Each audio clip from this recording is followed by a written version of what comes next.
Right now, every week we will have a number of contributors here on Stream Team. They're part of the family. They might not necessarily be here right now, but they do have a lot to tell you about this World Cup. Now, Daniel Adomedsa is one of them. You can find him on Instagram at dreamingbigger_. And he is here to tell you about the 3 players he thinks are going to be huge stars so far. Here are 3 players you may not have heard of that are likely to turn your head during this World Cup. Starting with Martin Baturina. This guy is a player. He's a number 10, loves the turns, loves the flair, loves a little flick over the top, and he loves to carry the ball in congested areas. If you like Ryan Shirky, then you're going to like him. One of Como's players, one of their standout players. A lot of people will know Nico Paz and give him the plaudits, but this is a guy who can play the game at the highest level and shows a lot of skill. A very young guy and a very good young talent. Nathaniel Brown, the Eintracht Frankfurt man, is a baller.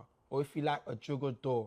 He's a modern left back, gets up and down, lots of attacking impetus in his game, can cross, can do through balls, and his offensive positioning in the box isn't one to be snobbed at either. Very, very good player and someone that we're looking to be in a Bayern Munich top soon. So watch out for him in the Germany top because he's likely to impress. And if you didn't watch Brazil versus Morocco this weekend, then you missed out on the world being introduced to Ayoub Boadi. The guy took centre stage in the midfield. As a number 6 and a number 8, the physicality is there, the presence of mind and the press resistance is top tier. A lot to learn in his game, but he did not look out of place on that pitch. In fact, he stood out as a star. Only 18 years old and making big impacts in such a big international fixture. First ever World Cup game and looked like he'd been here and belonged there. So watch out for Ayoub Boadi. What do you think of the Wingstop? Other what? Food? Yeah, good, yeah. Well, they're based, are they? Not far, about 2 miles away. Right, yeah. Wood Green. Right. I'm glad they brought it because I was worried that a couple of the guys were going to have to go and that would have made it a lot longer. Yeah. No, I'm gonna How'd you get into Spurs then? Just got bitten by the bug. But I can't remember really. But it was actually after I moved back. I moved up north because I was born down south, but I moved up north because all my family are from there. And I just thought, well, it was actually my stepdad that got me into football. And he was a Spurs fan, but it wasn't the reason why I supported them because I thought, well, I'm going to kind of need to support a team that sort of I live near. Because I lived in Hertfordshire. Yeah, and it was I didn't want to support Watford really, or especially Arsenal, not Arsenal. But Stevenage I had a soft spot for, but it's Tottenham I just felt a connection to. So yeah, but I mean he got me into football, but he's not the reason why. But yeah, so What's the reason? I think it's just whenever I go down there, I feel like just I fell in love with the club and Fascinating, I love that. yeah. So I don't know. It's just, are you a Liverpool fan? Yeah. Yeah. Oh, sorry, I shouldn't. Well, look, seriously, I will talk about that, but Yeah. just before I do, just take one of these Wingstop serviettes, because that wasn't subtle at all. What do you think of the business that Tottenham have done since they have been saved from relegation? Sandro Tonali, for example. If it happens, I think the Paulinho one would have been similar. Paulinho definitely would have been a similar fit, but Tonali's definitely got a lot more years on him. Paulinho's coming towards the end of his career, I think. And also, I think Tonali's more of an exciting deal. I think if we just sign Paulinho on a permanent, it's not as... Why is Tonali an exciting deal? I think because of what he's done over the years and the fact he came from AC Milan not that long ago and the experience he has in the Champions League and what he can do with the ball and yeah, I think Paulinho, don't get me wrong, he got us out of it because he scored the goals. Ironically, the 2 only goals we scored against Wolves this last season, but if it wasn't for him, we'd be down.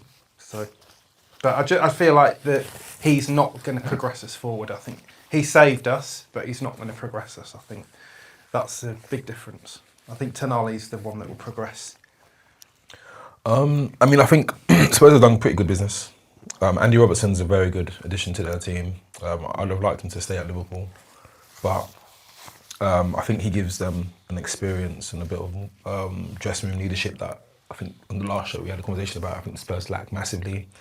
I do like the Paulina signing. I think, like you said, he doesn't give them a lot going forward, but it just, again, Spurs need to be more resilient and more solid defensively. I think Spurs are really easy to play against. And he comes with really good mentality. Obviously, did really well at Fulham. Struggled a little bit in Bayern, but still did okay. Good enough to get a move there. And again, like you said, with Spurs, he's obviously scored some important goals in the big games. When you need people to step up, he was there. So I think that's a good sign. And Tonali's a good player.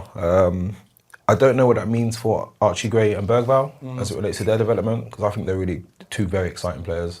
Would you keep him? Yeah, absolutely. I'm. Oh no, he doesn't. I would. Give, Oh no, I do. What, Bergvall? I'd loan out Archie Gray. Obviously, I'm not manager, but I think Archie Gray needs more reps in centre midfield, and I think Spurs are a bit top heavy at the moment there now. But I think I'd keep Bergvall. I think he's a very good player. I think Spurs missed him a lot when he was injured in the middle of the season, because I think he does offer a lot on both ends of the pitch, forward and backwards. So yeah, I would keep him. I do agree. I just think Archie Gray's definitely been more influential between the two. What have you got on your plate there, Dan? Well, I took the cheesy fries and I took the chicken balls, and I thought I was going to get some corn, and they never arrived, and they look so gorgeous. So I'm going to wait for the camera to stay on you, and I'm going to get stuck in.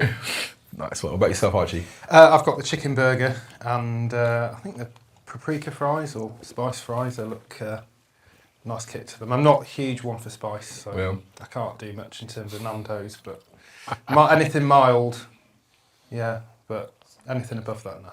Fair enough, man. Well, shout out to Wingstop. Thanks again for looking after us as usual. Much appreciated. Great spread, great food, great company. So yeah, really enjoying this one.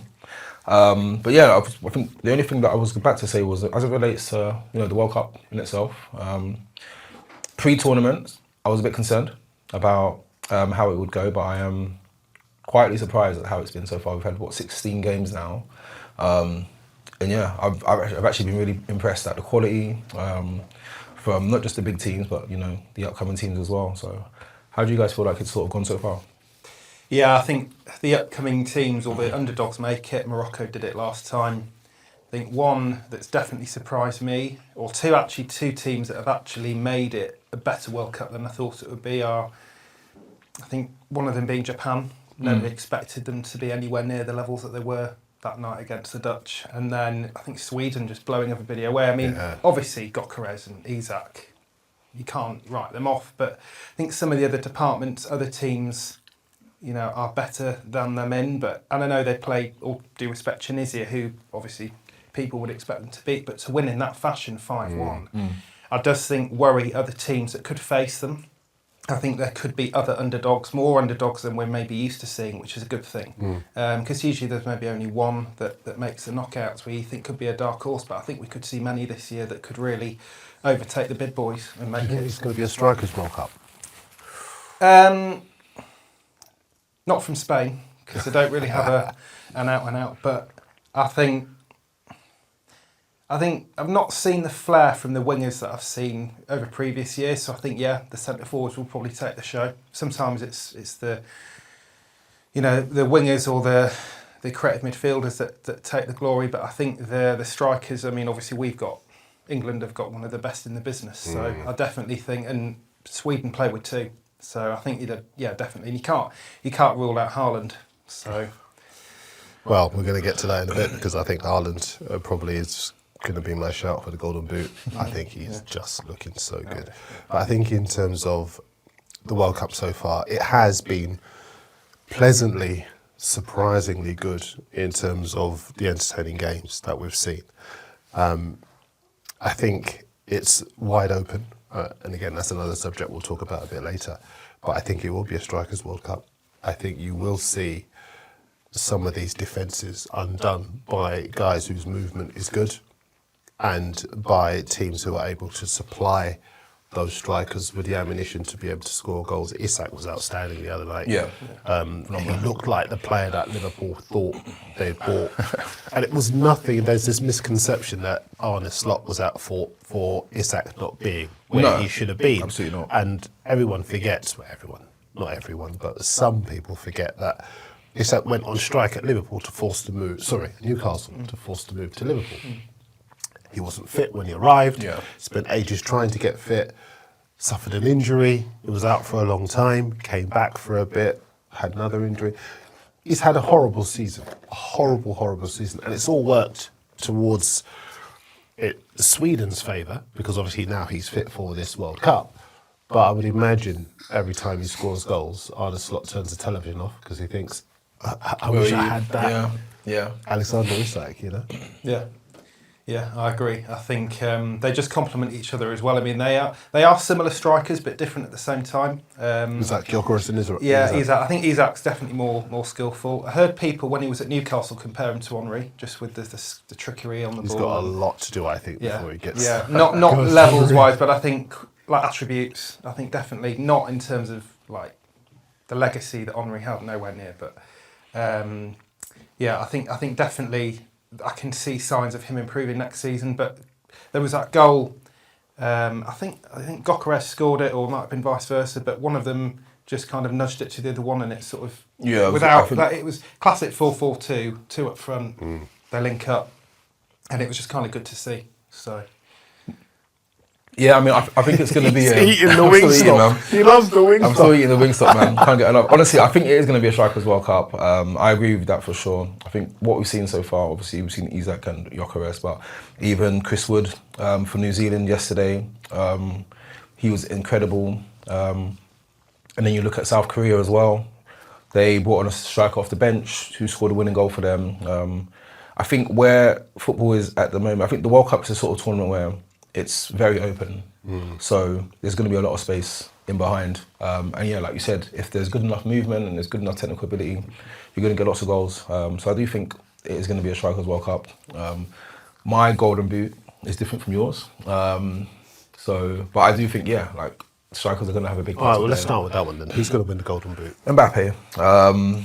See, well, I think you're just saying Mbappe because he is the legendary Mbappe. The reason I say Mbappe is because this is his third World Cup. He's got 13 goals in 2 World Cups, which actually makes no sense when you think about it. But I think he's been criticised heavily by the media, by the fans. Madrid fans did a poll, which reached about 2 million votes to sort of get him out.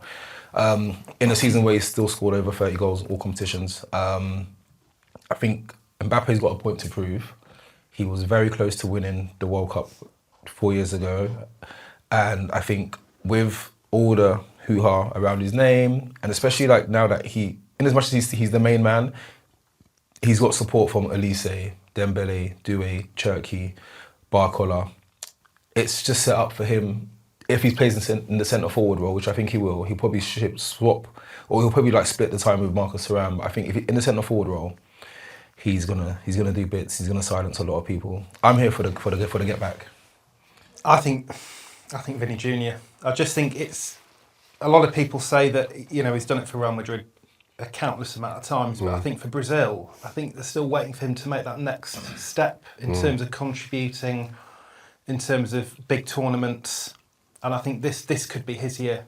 And he's got Rafinha alongside him who could supply him the goals, and he one of the best finishers on the planet, I think. Are you worried that Vinny is playing in the position that Rafinha normally does his best work for Barcelona?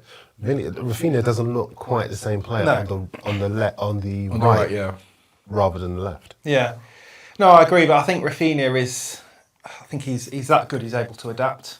Same with Vinny Jr. And I just think the goal that was scored the other day against Morocco was just next level. And I think if he can get in spaces like that without anybody, I mean, that wasn't really somebody like giving it to him for a tap in. That was all him. He can win games on his own, and I think in World Cups that can lead to a golden boot. Where somebody like Harry Kane, who's obviously outstanding, I think a lot of the time he sort of needs good service. Same with Haaland, and that's not to criticise those players or disrespect them, but I just think Vinicius Junior is so capable of doing it in a Brazil team that's not the best that we've seen over the years.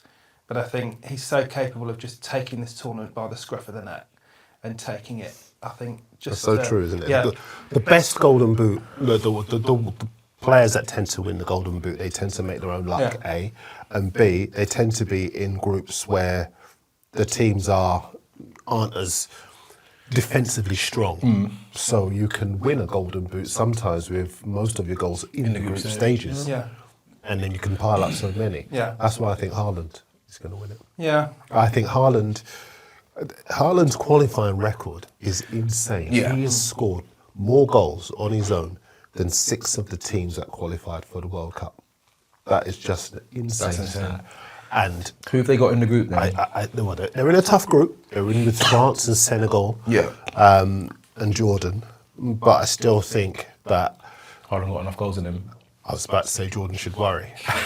But I think his movement and his form at the back end of the season as well says to me that he is ready to really have a go. And I think it's going to be incredibly tough. He is up against tough opposition, of course, and defensively they're going to have plans for him.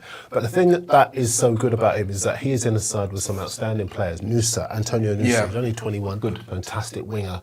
Lots of people are going to hear a lot about him. Ryerson at right back. Yeah. He's got some fantastic delivery, good defensively. Odegaard as well, supplying the bullets for Haaland.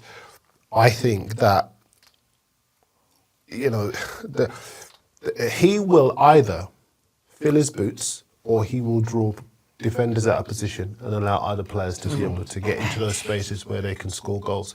And I think a lot of people are sleeping on Norway in this tournament. I think he gets a lot of disrespect, Haaland, especially for Man City. When he plays for Man City, I think he's somebody that people see him as just a goal hanger. I think that's so false. I think, yeah, he's not maybe as brilliant as Harry Kane on the ball in terms of dropping back, but he's definitely got more attributes than people give him credit for. And I think the person that you have to thank for that is Pep, because he would have trained him to be more of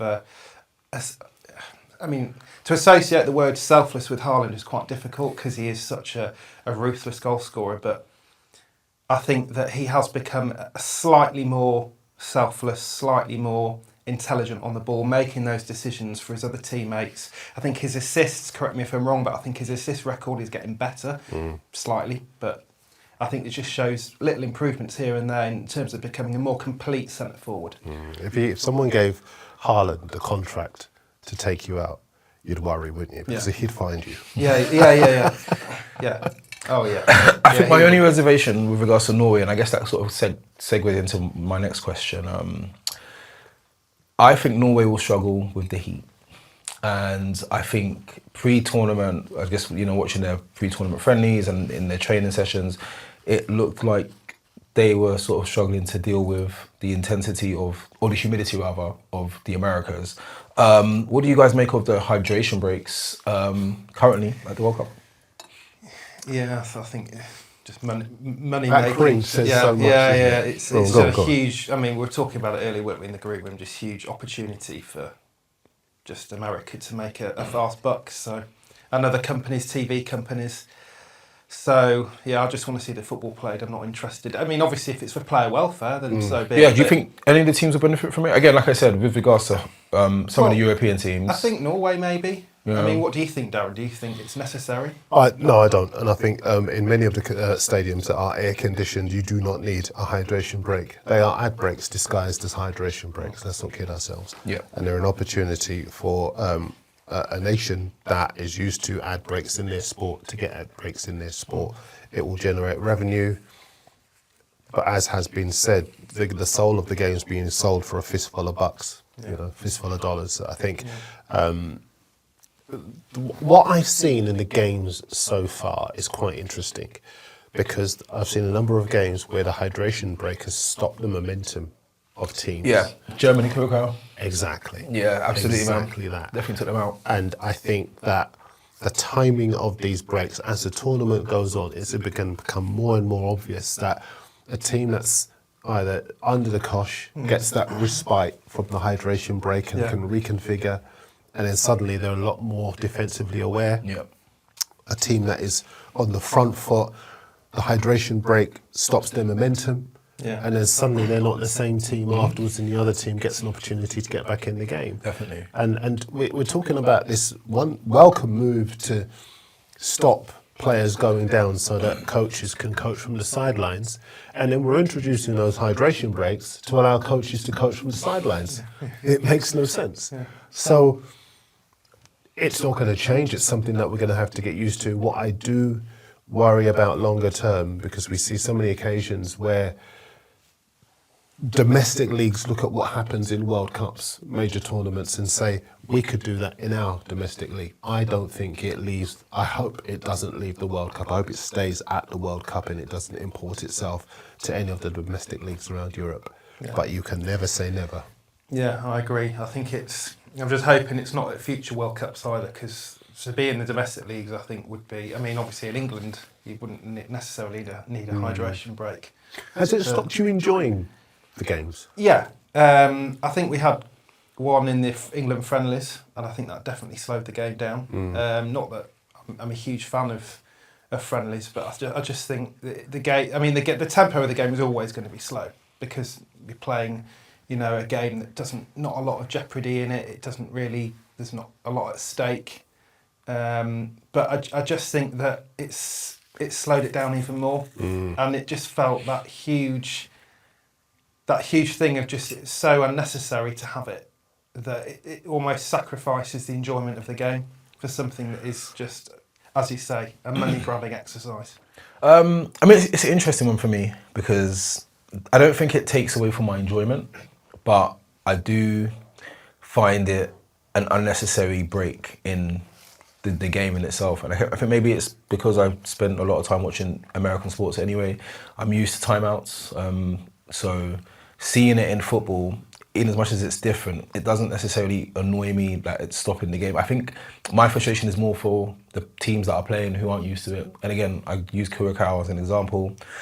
1-1 against Germany, and within 2-3 minutes, when they are in the ascendancy, there's an advert break, cosplaying as a hydration break, and 2 minutes later, Germany score from a set piece after Nagelsmann has a chance to have a chat with them. So I think the struggle for me would be how the players sort of cope with it, especially where like football is it's a massive game of momentum as well, and it's not a high scoring game like NBA or NFL where it's a game of runs. Like one moment changes the entire outcome of a game. So I think that would be the only frustration for me. But in terms of the enjoyment, I won't sit here and say that like I get annoyed watching it. To be honest, I'm just like it's an advert. Go to the toilet, come back in 3 minutes. Honestly, yeah, that's how I see it, man. Archie, what you got for us? Right. What's the best goal you've seen so far in this tournament? I think, for emotion's sake, I want to say Curacao because they had no right to be scoring. 7-1, you're thinking that one goal was the consolation at 5 or 6-0 down. But actually, it was the goal that shook the world 1-1. and made everyone think, hang on a minute, this side, the tiniest nation at the World Cup, has scored against the 4-time winners. Yeah.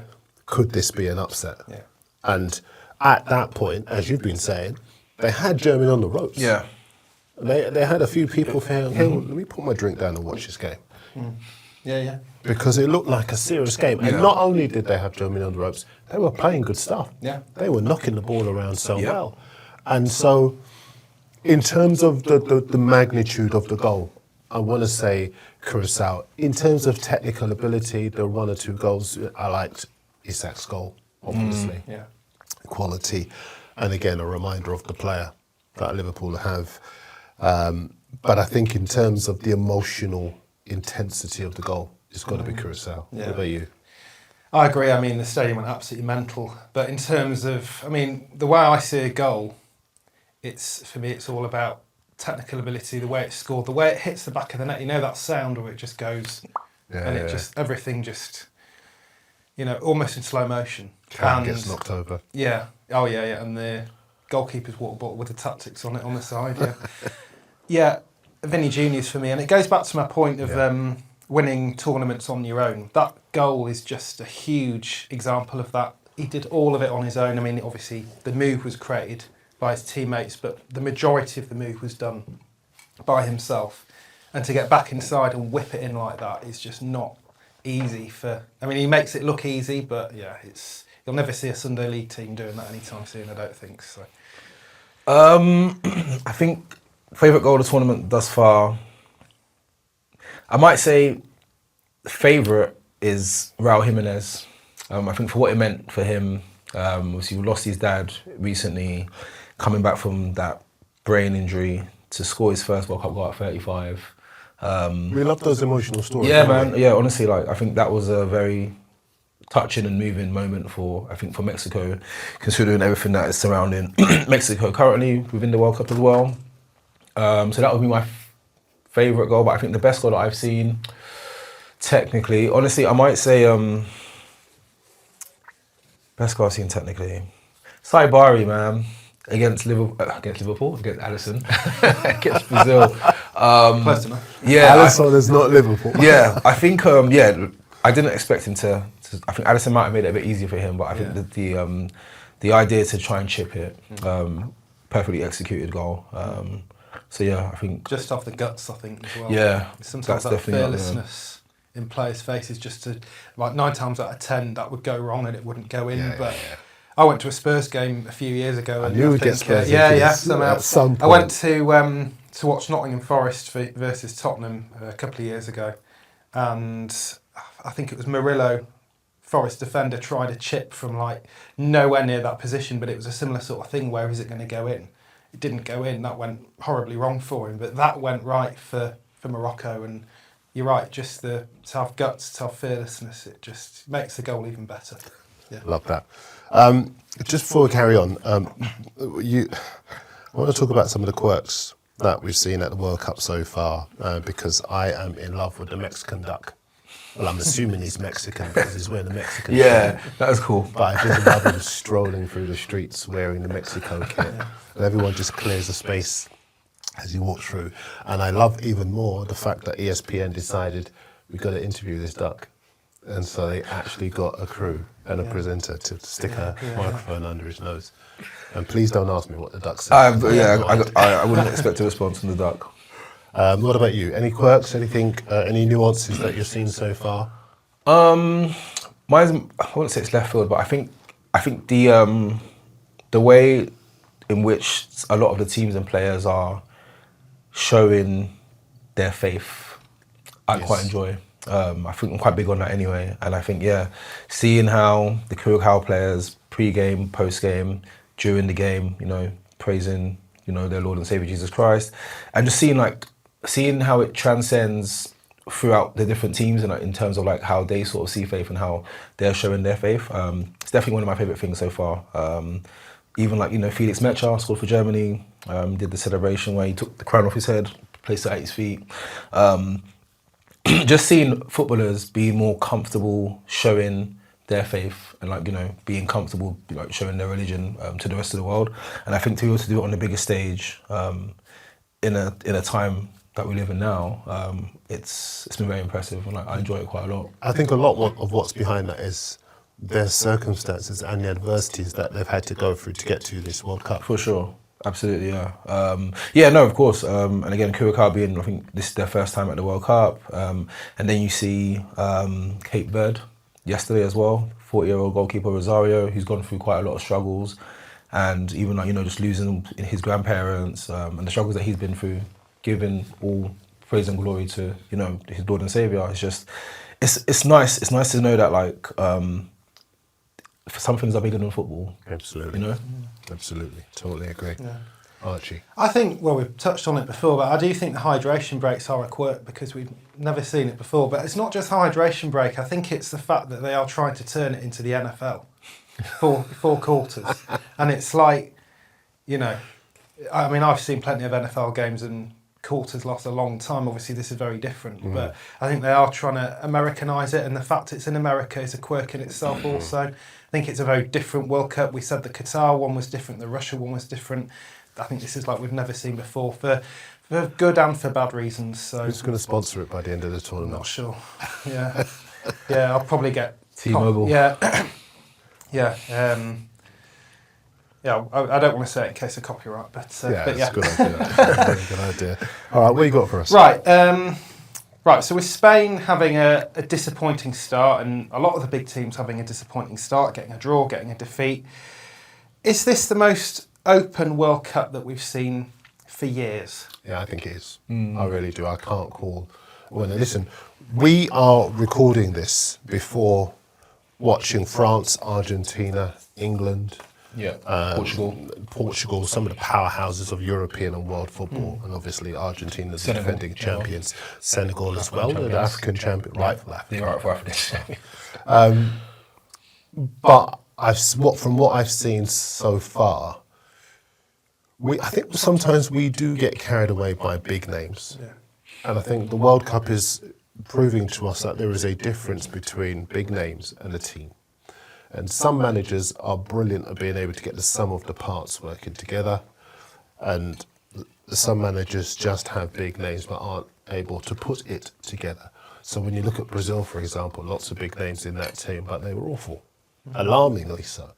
And yes, they may make changes. I expect to see, for example, Edison in midfield instead of Casemiro. He looked 34, 35, he looked 40 actually.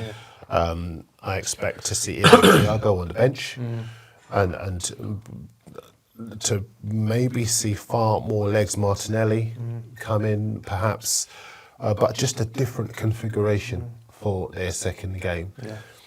A draw's not obviously the end of the world. I mean, Argentina had a poor result in their first game like 4 years ago. Exactly, I was thinking. I was at that game, and they went on to win it. So it's not the end of the world, but I just think that some of the teams that are maybe behind the favourites, I think they'll look at what they've seen so far and think there's nothing really to be afraid of. Scotland, I think. I mean, I know that they only won 1-0, but I think the fact that they won their first game for a long, long time. Well, I was about to say, it's their first World Cup win for over 30 years, right? And I think with Scotland, look, do I think Scotland are going to win it? No. Do I think Scotland are going to have the confidence to go into at least a knockout stage? Yes. Yeah, definitely. I think they will. For sure, I agree. They've got, if you look at the Scotland side, Lawrence Shankland's had an outstanding season. I think people are sleeping on him, I think he's a very good player. I do. In midfield, Scott McTominay is probably one of the most underrated players in Europe with his ability to grab goals. You know, there are players all over that Scotland front six. John McGinn just won the Europa League, scored the opening goal of the World Cup for Scotland.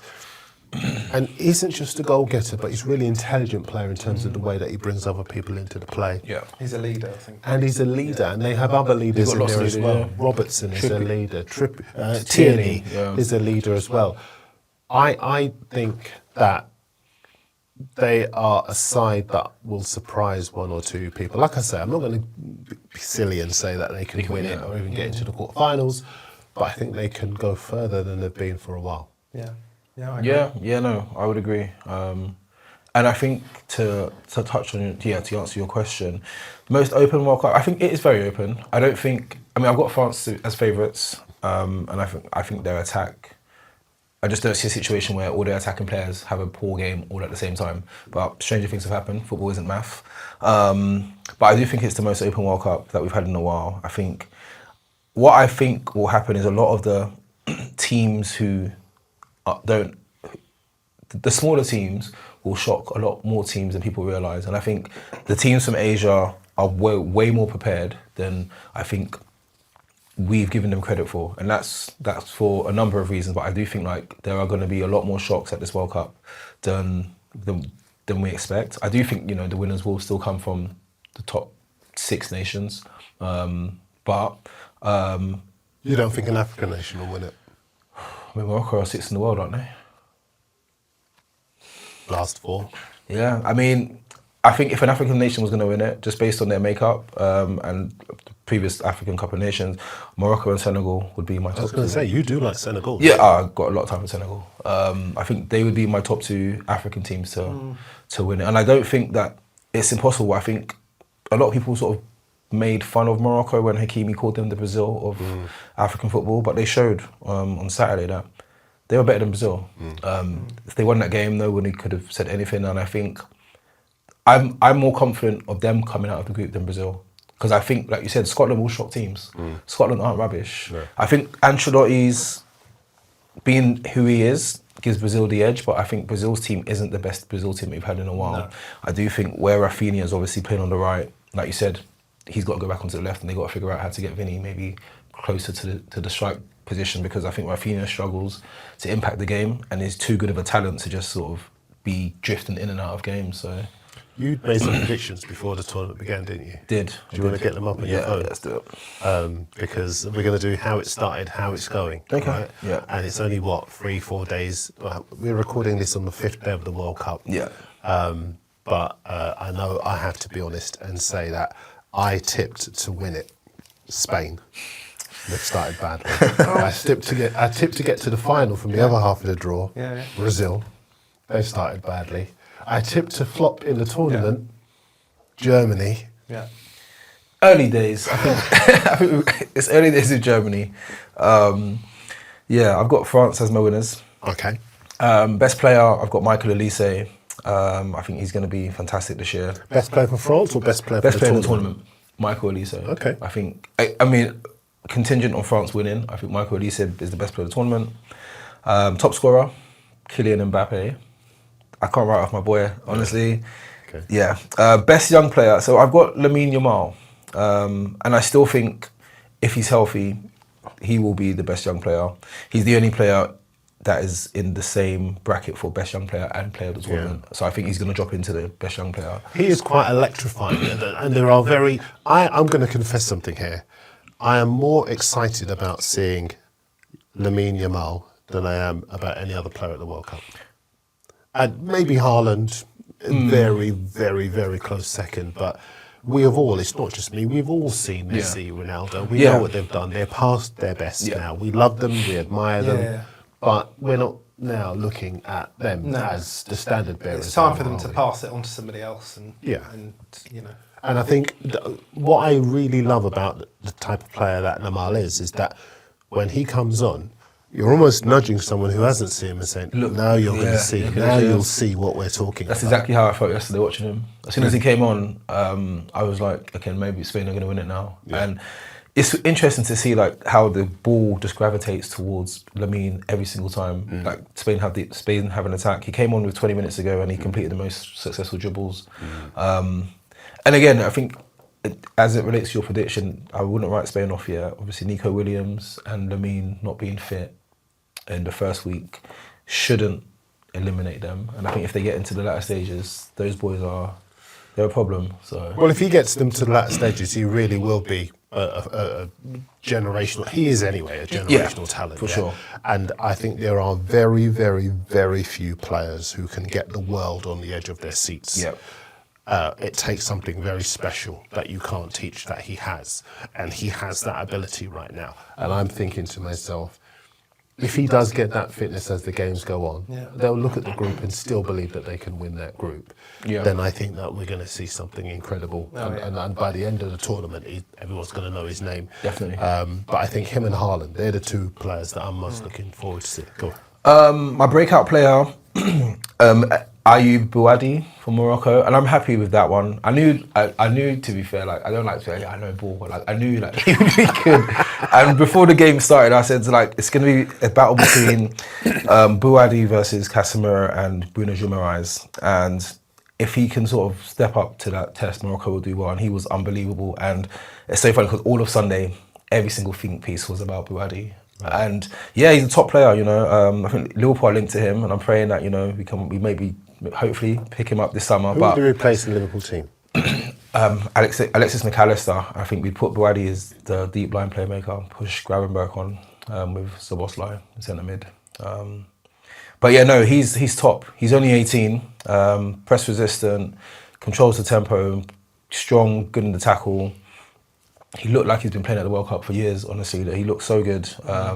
So I'm very happy with that pick. I think he's going to be one of the most important players for Morocco. I think that's the one thing that I thought they lacked at the AFCON, like a solid centre midfield base. I think they had Nordin Amrabat, who's more of like a ball-winning hatchet man, but Bouadi gives them a sense of control, and they've got enough talent with Brahim Diaz, Hakimi, El Kaabi, Saibari. So, yeah, I'm happy with that pick. I quite Nice, like. okay. Yeah. Can I just say, do you know who he reminds me of? Bouadi? Yeah, Moussa Dembele. Spurs. I think just giving that team not just stability but the drive. I can see that. You don't see many defensive midfielders nowadays drive forward. I think a lot of them pass sideways and back, and the likes of Declan Rice. And don't get me wrong, they're probably the most important part of the teams at times. But I think it's just nice to have that player that has that bit of instinct, bit of bravery to go forward and make something happen. And that's what he did against Brazil. And You might see a few people saying Declan Rice drives or scores goals. Yeah, he does. He does, on occasions. Yeah, but I think he does his job. Like his main job, obviously, is the anchor to break up the play, dictate the tempo. But I think it's nice to see those players, a bit like Moussa Dembele, do it more consistently. I think Declan Rice could do it more than he maybe does do. We saw it with the likes of Eric Dyer as well. I thought he missed some opportunities to run forward and drive the team forward as well. So it'll just be, hopefully, some of our players can do that and really, take the game by the scruff of the neck. All right, well, you talked about England. Yeah. What's the minimum requirement for England at this World Cup? To get a point. I mean, I think anything other than anything less than I think semi-final would maybe be seen as a disaster. Really? Yeah, I think judging by what the media will think, what I think is that we've changed managers. We are the media. Well, other media. I think maybe, or the majority of fans that have built it up for so long, now that we've got a serial winner, I think obviously Gareth Southgate, did a fantastic job, but I think the mainstream media will probably see it as an underachievement.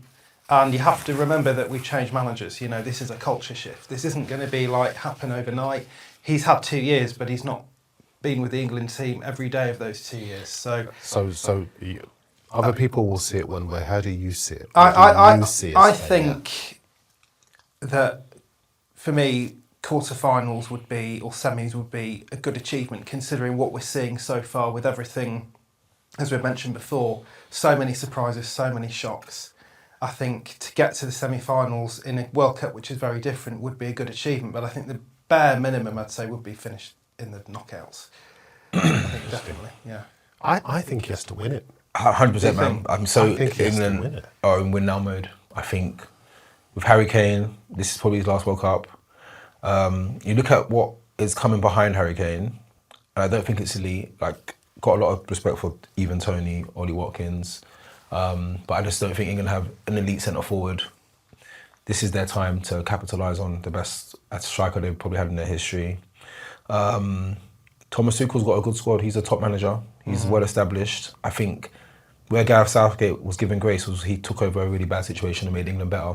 England have now reached that ceiling where he could take them. Thomas Tuchel is I believe he's a Champions League winner. Yeah, he is. Chelsea. Yeah, exactly. So the time is to take them over the edge. You've got to, you've got to win. I'll be honest with you, England have to win. The players that they have at their disposal as well, they've got Declan Rice, who people say he's in the Ballon d'Or conversation. Got Marcus Rashford, Jude Bellingham, one of the best players in the world, Morgan Rogers, Bukayo Saka. The team is stacked. I think England struggle defensively, and I think that's why I don't have them as my top 3 favourites. I think they don't have the greatest centre-back pairings, or the most elite, I would say, and I don't think they've got an elite goalkeeper either. Also question the fullbacks if Reece James gets injured. Just the Nico O'Reilly situation, amazing going forward. We haven't seen him being tested by really good wingers defensively. So, but all that to say, England still have to win. It's England, honestly. If he doesn't win, does he stay in the job? Yeah, I mean, I don't think it would be a crisis, and I think context is important. I think the manner of the defeat will be important. I think if England lose in the final or the semi-final on penalties again, something like that, I think there's a bit of grace. But I think if England go out of the round of 16, and I'm looking at the bracket, my predicted bracket, and they might fall short there. I think if he goes out earlier than the semi-finals, there's a big problem for him. Yeah, it's like I said. I mean, I think a lot of the people, us included, I think will give him a lot more stick if he doesn't get over that, not just the final hurdle, but I think getting to the final again. I think, well, we've never been to a World Cup final since '66, but I think a major tournament final, which we've seen in the Euros back to back, I think, personally, I lower my expectations like being a Spurs fan. I have to plug Spurs again, but it's the same sort of mentality where with England, we've not won anything for such a long time. I think lowering your expectations sometimes it does make the players perform better because there's less pressure there. I think the more we try and promote that we should be in the final, we should win it. I know a lot of players probably block a lot of the criticism and a lot of the expectation from fans out, but I think at the end of the day, we need to try and support the players and not try and push them over the edge in terms of giving them That's too all much very pressure. well, Archie, but here's a question that I have with that. Yeah. We spend many years, saying Harry Kane, the best in the world. Declan Rice, the best in the world. Too many position. Jude. Bukayo Saka, the best in the world in his position. Jude Bellingham, the best. So if we're talking about them in those terms, surely it's not unfair It's time to be the best in the world. to suggest that they are Can the they be a best in the team? world in their position. Yeah. Can they be a team? Can they work together? I mean, we've seen that with, look at PSG a few years ago with Neymar, Messi, Mbappe, they never worked, you know. Yeah. So I think Morocco, we've not played yet, but I think Morocco has shown what being a team means, especially in the last World Cup. They were more of a team than England were. So I think it's not just about having good players, which I agree with you, we have outstanding talent, but can he get that blend right? I'm not too sure. Because his style of football as well, can he play the back three? I think not taking Harry Maguire maybe hinders that. Ezri Konsa's a fantastic defender, but can he play in a three? Maguire's proved he can for Southgate. So I think there's definitely a lot to be asked in terms of can those players complement each other. I actually think one of the key players for us is Marcus Rashford. I think last season especially he was outstanding. I saw a stat the other day actually. Might have to get it up on my phone, but I'll try to remember it by heart. He is the 18th best ever Barcelona player to have a debut season. So in terms of goal contributions, he's 18th of all time. Okay. Now when you think 18th, you think, well, that's not that good. But actually look at the players in front of him. Yeah. He's just behind Neymar by like two goals and assists. Wow. He's above Lineker. He's mixing with the likes of Maradona, R9, Messi, some of the biggest names in their history, and the fact that a year before that he was, out of form, he was struggling with his confidence, I think is incredible. And it's a credit to him and his mentality, and I think he will be the one that drives this England side forward. I really believe that. That's interesting because we were going to have a little section on this stream team called World Cup Verify, where we give you some stats and maybe tell you something you didn't know, and that's the first thing that you've told us that we didn't know. But you've got something else, haven't you? Yeah. Go on, you've got time to get your phone Which out. part? I don't mind. Because you've been looking into this story around the referee who was shown making a signal or sign or something with his hands that was interpreted in a certain way. Now, he's not been found guilty of any wrongdoing, but you've been looking into the detail around it. Tell us. Yeah. So against the Germany Carousel game, he was, so the camera sort of panned to him in the VAR room, and he was... Because they show the image, don't they? All the VARs, and they pose and they smile, a little bit cheesy before the game begins. And he was... He said himself it was involuntary. It was like a subconscious twitch with his hand, but some would interpret it as quite an offensive gesture. A lot of people saw it as an okay sign, but... FIFA have investigated it, and in my opinion, rightly so. But as you say, he denies any wrongdoing, and I'm sure he'll try not to. He'll be more careful next time. So he's been cleared, and he's going to be able to continue officiating at the game. You've managed to find out. Yeah. FIFA have dropped the case, so he will continue forward. But it's good that they've taken the precautions and investigated it. So it'd be interesting to see what he does next time. Yeah, I mean, I found that so fascinating. I think when I first saw it, I just thought he was just doing a ridiculous sign, just like an awkward sort of thing. It's the sort of thing that I would do, if I'm being honest. Like if I was taking a picture, I'd just sort of throw up a little, I wouldn't call it a gang sign, but just a little gimmick of sorts. So when I saw them investigating it, and when I saw the context behind the investigation, I think it surprised me because I didn't even know what that sign sort of connotated, which made me even question like why I've done it in the past. So yeah, I think for them to have investigated and cleared it is a positive. So thankfully, I think just we one can more move thing. on. I think it's important for him as well. It teaches us, what certain things mean. It's an education for all of us, so that things like that don't happen again. Because some people did find that offensive, and I think now that he's done that, hopefully mistakes like that will be avoided in the future. One more question for us. We've seen a number of teams so far. Have you seen a team that England would struggle to beat? Definitely Morocco. I think they've got so much steel, they've got so much confidence as well, swagger. I just think they would not outclass us, but I think in terms of nullifying our attack, they'd do very well. In terms of, obviously, the midfielder we mentioned, Saibari, absolutely excellent. And I just think we should beat teams like that, but I think sometimes the underdogs can sort of make you underestimate their qualities. And I think England, we all remember the Iceland game, don't we? Unfortunately. But I do think if we do go out early on, and when I mean early on, I mean quarters, round of 16, I think it will be, or even round of 32, it will be against a team that I think people expect us to beat. So yeah, I think Brazil maybe as well, if we get, I heard that we could get Argentina or Portugal as well, depending on how the draw goes. I think if we finish second, we could get Brazil. So any of those teams, I think, could knock us out. But it just depends what form we're in going into the tournament. And I'd really like to see England. No. Of the teams that have played so far, have you seen a team that England would struggle to beat? I think the reason I'm hesitant to answer is because I always see it as like matchups and like stylistically how teams match up against each other. But I think of the teams that I've watched who have played so far, I would honestly pick South Korea.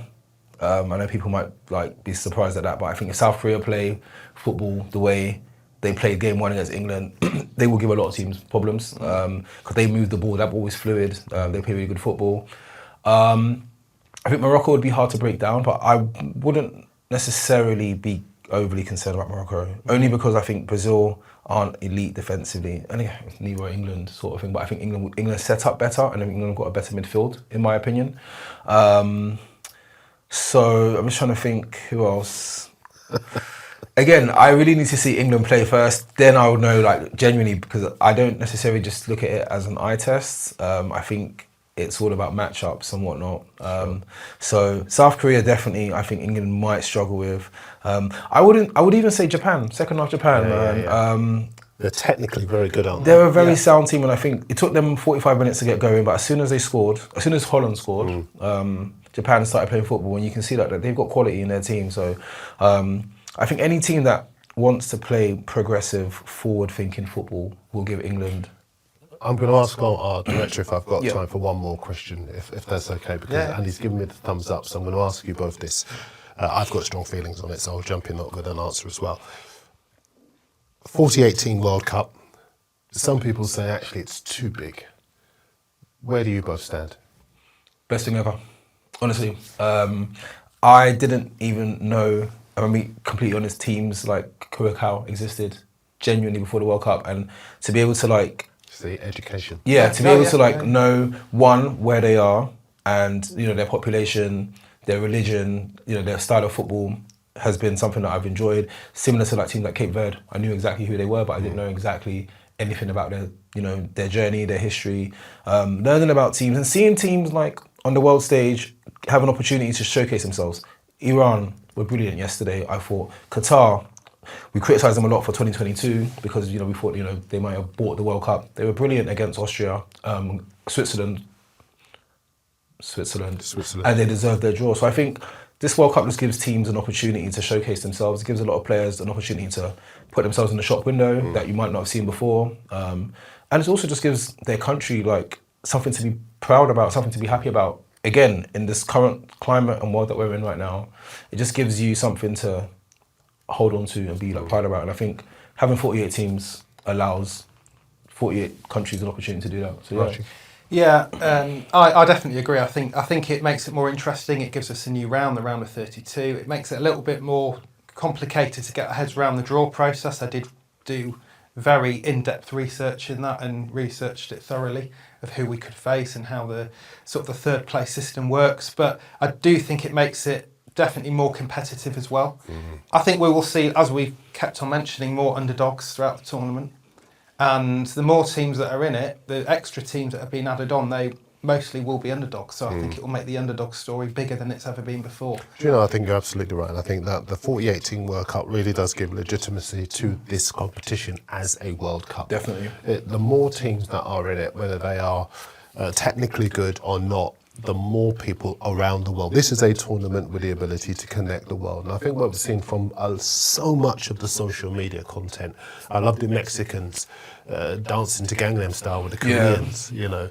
I love the March to the Match with the Bosnians and the Canadians and the Australians. And there are so many people who come together whose cultures interact and kind of break down those barriers that exist elsewhere outside of sport. And for me, that's what the World Cup gives you more than any other tournament. But not only that, I think the stories that we've seen so far have been brilliant. Definitely. The optimism that it does for a nation when a team like Curacao scores against a superpower like Germany is outstanding. Cape Verde, so many people have been awoken to the fact that actually they would have qualified for a 32-team World Cup because they topped their group. Yeah. They were outstanding, and I think that one or two of those Cape Verdean players will be playing, I would imagine, in Europe because they are so good individually as well as a team. And so we're learning a lot more about teams that we had no idea about beforehand. And I think that the more the World Cup is expanded, the better that it's going to be for world football. Definitely. Rather than worse. So I've got so much to catch you guys up on after we get off. We'll continue talking after we wrap up the show, but that's all for Stream Team this week. We will be back throughout the World Cup. We want you to get in touch with us as well. Tell us what you think of what we have been saying. Tell us what your tips are for this World Cup as well. It's been all right so far, hasn't it? Not too bad at all. Not too shabby.